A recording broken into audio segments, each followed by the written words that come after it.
Welcome to another episode of 20,000 Glitches. Have a drink. In this episode, I'll be covering another fact: hostage control.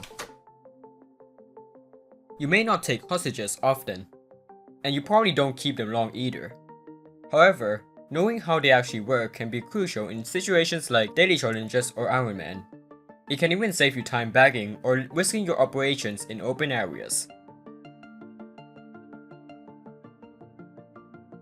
Here are the timestamps for each part of the video. Feel free to skip to any part using the video chapter feature. NPCs become hostages when you intimidate them by either pointing your gun at them or shouting at them.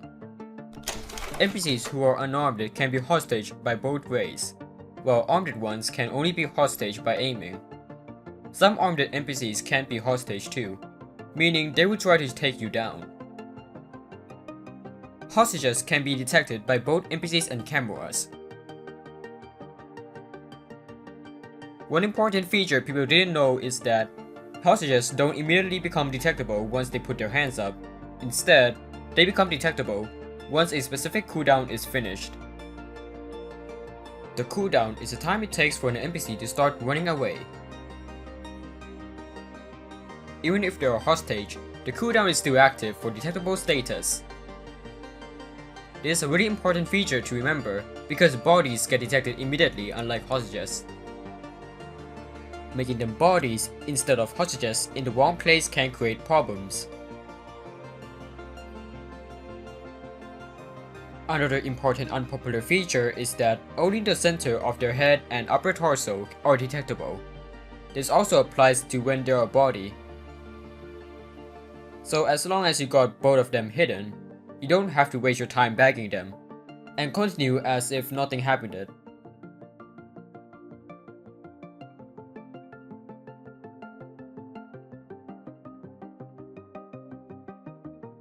There are 3 stances for hostages: standing, moving, and laying down. They're pretty much self-explanatory by the name. When they're standing, you have 2 to 3 options. You can interact with them to move them,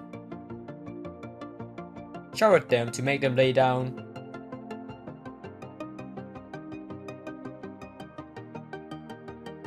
and sometimes you can interrogate them for extra intel, which can be useful in your operation. If they have a radio, then you have to answer it first before being able to move them, although you can still shout and interrogate them.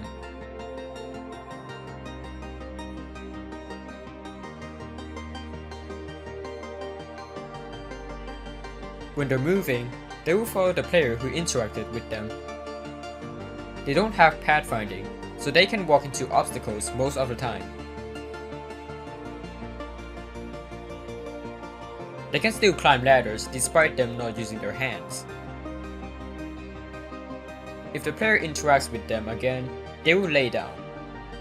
If the player interacts with another hostage or move too far away from them, they will go back to the standing stance.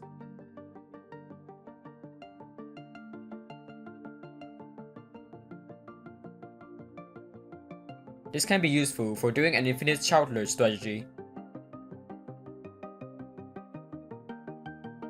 When they're laying down, they will stay on the ground face down. They will play a short animation first before completely laying down. Interacting with them will make them move and follow you. Not much to say about this stance for now. After a while, hostages will get tired of this, which means they'll run to an escape point and alert the law enforcement or their command center.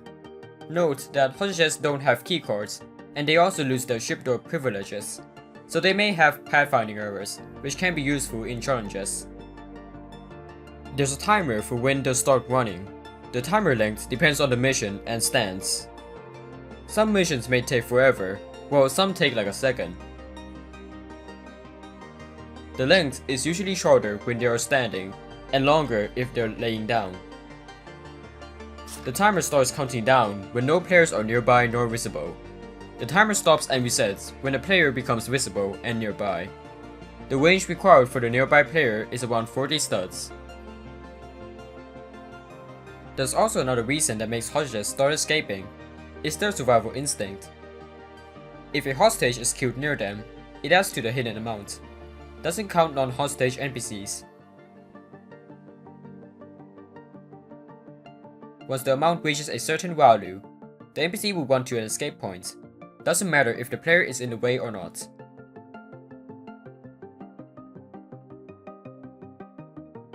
Note that the timer and the survival instinct are two different things, and do not affect each other. This is a common misconception by players in the community, so if possible, educate other players about this if they don't know. Another note is that while hostages are running, you can still hostage them again once you shout at them.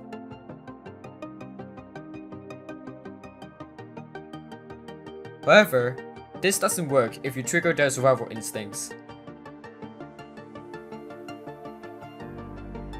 Some missions don't have escape points, meaning hostages are not able to escape. Missions like the Financier, the Lake House, and the Setup don't have escape points. The hostages in those missions basically won't run anywhere, but they will become non-interactable until shrouded. This feature can be useful in takedown limit modifiers. There are a few known glitches surrounding hostages.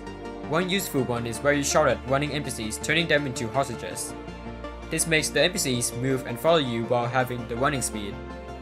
Very useful in open areas as they can move along paths faster.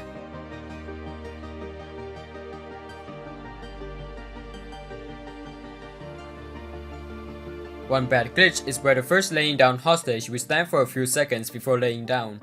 It will still render on the screen as they're laying down, but on the server side, they're literally just standing. This is a known Roblox issue where animations may take time to load in. This issue can affect situations where you need an NPC to lay down instantly. Another glitch I want to mention is not really a glitch, but more of a Roblox NPC limitation. The humanoid group part of the NPC is basically an invisible part used for controlling the character's position and orientation. For NPCs, it's located around their thighs. However, it doesn't move along with it when they're laying down. Since it counts as hitbox, you can do this. Realistic gameplay. Thank you very much for watching. Join me next time when I'm covering the next episode, Health and Armor. Until then, farewell.